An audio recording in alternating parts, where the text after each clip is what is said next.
Greetings in the name of our Lord and Savior Jesus Christ. I am Vinila Veronica.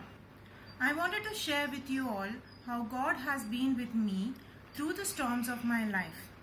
With Him in my boat, I know that I will reach the shore safely even if there are many storms and even if I feel that I am lost. I got married in Feb 2019. I conceived in the month of June and had a miscarriage in 8th week of pregnancy. It was very difficult time for me and my husband, but we knew that it was God who gives us children and we continued to pray. I became very weak because of the miscarriage. In the month of August, I lost my father who had a cardiac arrest. It was totally unexpected as we admitted him in the hospital for high fever. That morning he seemed fine, but suddenly at 12:30 a.m. in the night, he had a massive attack.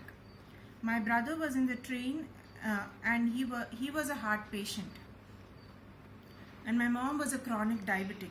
So I had to take care of things till my brother came. God alone gave me and my family strength to stand, overcome the grief and do the needful. God was so merciful that He enabled my husband, cousins and family friends and church to stand by us. Actually, the people whom we expected to help us were unavailable for various reasons, but God brought us help from unexpected corners.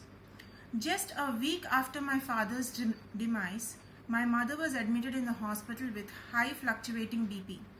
My brother and sister-in-law who just traveled to Bangalore had to travel back immediately. In the hospital, doctors told she showed signs of getting heart attack. I became blank and wept for 30 minutes straight. Then, a non-believer who was watching me all the while before told me, "I have seen your faith for the past few hours. Just because situation seems difficult, do not let it waver. Keep trusting in your Jesus." When I went to meet my mom, she told me, "Vero, do not worry, I will not die just yet." As I pleaded God for some more time, as I know that you and Vinu, that's my brother, can't handle losing both parents in such a short time.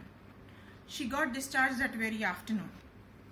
Later months were emotionally very difficult on all of us, especially my mom.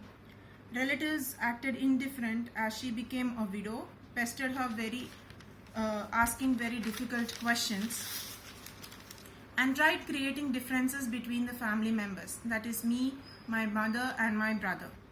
But God's love binded us and gave us strength to be in union and to give all the support we could to our mother. My physical weakness still persisted. In September, I had a sebaceous cyst which got infected badly. I had terrible pain. I was put on strong antibiotics for it to be treated. At the same time, my mother-in-law went through a knee replacement surgery. I could not attend to her as I posed a danger of infecting her. My husband and sister-in-law's family only had to take care of her.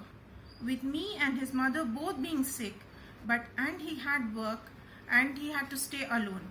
It was a very trying time for my husband. But he, being a man of prayer, supported me and my family in every way he could as God alone strengthened him. On 27th October, me and my husband met with an accident on Vijayawada highway. It was a miracle that we survived. God sent His angel, literally a big car came, blocked the road so that no vehicle ran over us. A man got down from that big car, and as I tried to lift myself from the middle of the road and also helped my husband up, he assured me that we were safe as he blocked the road so that no vehicles would come over to us. And the minute me and my husband moved to the side of the road to safety, both the man and the car disappeared. Even the people who ran to us later to help wondered where that man had gone, but we knew where he came from. I got few bruises on my elbows, knees and hip, and my husband an airline fracture in his 5th rib on the right. By grace of God, we recovered by the end of November, but my weakness still persisted. I became more weak due to another dosage of antibiotics. In the month of December, I conceived again by the grace of God.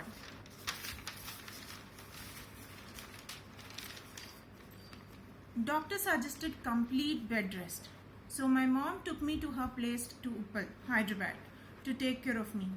All the stress, distancing created problems between me and my husband. We had a major fight. I was so hurt. I didn't speak to him for quite some time. I had severe morning sickness, missed my dad, missed my husband. I knew our problem was hurting both my mom and my mom-in-law. But both of us were praying to resolve the issue, and one day we had a long talk and God miraculously healed my marriage. By that time, I got a little better and doctor said my pregnancy is now safe. So I went to live with my husband again. And then the COVID lockdown started. Even being in the same city, I had to be away from my mother. I was missing my dad and all the stress occasionally showed on my marriage again. But God alone gave me the strength to take one day at a time. Gave me strength and support. And in my 7th month of pregnancy, my mom came to live with us. I had taken her to a checkup as she frequently fell sick and she was diagnosed with ovarian cysts which might be malignant. So she was operated with the same on 8th June. Post-operation, complications arose and she died on 20th June. That is 10 months, just 10 months after my father's demise, due to cardiac arrest again. I was in my 8th month of pregnancy. My sister-in-law actually took most care of my mother during her hospital stay. But I just went to spend half a day to relieve so that she could get some relief. And as the funeral was on an eclipse day, I could not even attend it. And that would be hurting me all through my life. As we all had exposure to hospitals and stuff, all of my family members got tested for COVID-19. Thankfully, none of them tested positive except me. I was asymptomatic but felt very weak. We could not share this truth with anyone because of 3 reasons. I think people who have gone through that might understand these 3 reasons very well. We lived in a society who might act indifferent even though we took all precautions. Relatives who already made life difficult with tough words and would be making it more difficult. And third and most important, my brother and uncles who were sensitive health, we were afraid that this news might affect their health, as I know they loved me dearly and I was pregnant. Being COVID positive was a nightmare in itself. On the top of it, I had all of the following fears. I was pregnant, scared about my baby's health. Emotionally, was in a trauma as I lost both my parents who were very, very dear and close to me. Physically weak, still had severe morning sickness. Isolation from my brother in the time when he and I needed each other the most. Isolation from my husband, whose support and help was needed every minute, both physically and emotionally. Queries from friends and families, which was sometimes more of a pain than comfort. Most dreadful thing was fear. Fear that had no reason. But so many prayer warriors and family members prayed for me and my family that I could literally feel being surrounded by prayer, just like I was in a cocoon. Every time Satan attacked me with fear, God gave me the courage to choose faith. My courage not only surprised me, but also my whole family, especially my husband. Both of us knew it was not mine, but God-given courage alone. Both my family doctor and my gynec were such a great support. They not only guided me to take care of my physical self, but also helped me emotionally. Another remarkable source of support was Dr. Banu Prakash from US. I was given his number by a very dear person, a very dear friend. He told me the importance of D3 and guided me to take the needed amount of supplement, which boosted my overall immunity, and my test results came negative very soon. Once I finished my quarantine period, I went off to my mother-in-law's place for delivery. I was in my 9th month. God blessed me with a loving and godly in-laws who take great care of me and support me. They are such a blessing to me, but another set of trials awaited. None of the hospitals, either in Vijayawada or Guntur, were accepting me, as I was once positive even though my results are now negative. We did get tempted to hide the fact, but God reminded us that integrity is a very important part of Christian character, and it should not be compromised at any cost. One day I was rejected by 4 hospitals straight after getting done tests worth of 20,000. We as a family were drained emotionally, financially, and I myself physically too. But God filled me with His hope and in spirit renewed my faith. The next day, God opened a door through a pastor who is also a family friend to a hospital. The doctor agreed to do a C-section, and I gave birth to a beautiful healthy baby boy on 1st August 2020. When I was in 4th month itself, God gave me a name for my baby, that is Jedediah, which meant beloved to God. My husband prayed and called him Samuel. So now we named our miracle baby Jedediah Samuel Philip. This baby is a testimony that you may go through many trials, many tears, but never lose hope and faith in God, because He will never leave you nor forsake you, and His word shall never fail you. A strange challenge that I faced during these difficult times was on days when it seemed the toughest and I would be crying to God.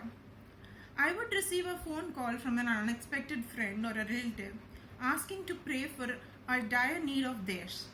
I would ask God, when I am in need and I needed to pray hard for myself so badly, you want me to pray for others? Then I would hear that feeble voice saying, with many praying for you, you know the power of intercession. So forget your problem and pray for them. It's a privilege I am giving you.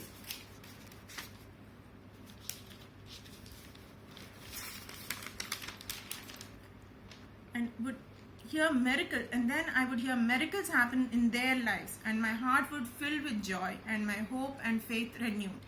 So we need to remember praying for others is not just a duty, but a privilege that God gives us. Prayed for by others is a blessing. I will always ever thank God for both the privileges that I have. Many times we will be tempted to lose hope, to get angry with God, to let fear take over, but keep fighting that fight of faith. Remember, nothing is out of God's control, and He has a reason and purpose for all the happenings in our life. I don't intend to understand it now, but in faith I believe His purpose being fulfilled in me and my family. Also, another spiritual and emotional fight I had to go through was to pull up courage to testify. Never thought it was so difficult, but it is. This time too, God gave it to me. I pray that this testimony encourages you not to lose faith, but remain calm in Christ. My trials might not have ended yet. There might be many more ahead, but my blessings too, I know I have many ahead, have not ended, and in Him I am secure and I am safe. All glory and honor to Jesus alone.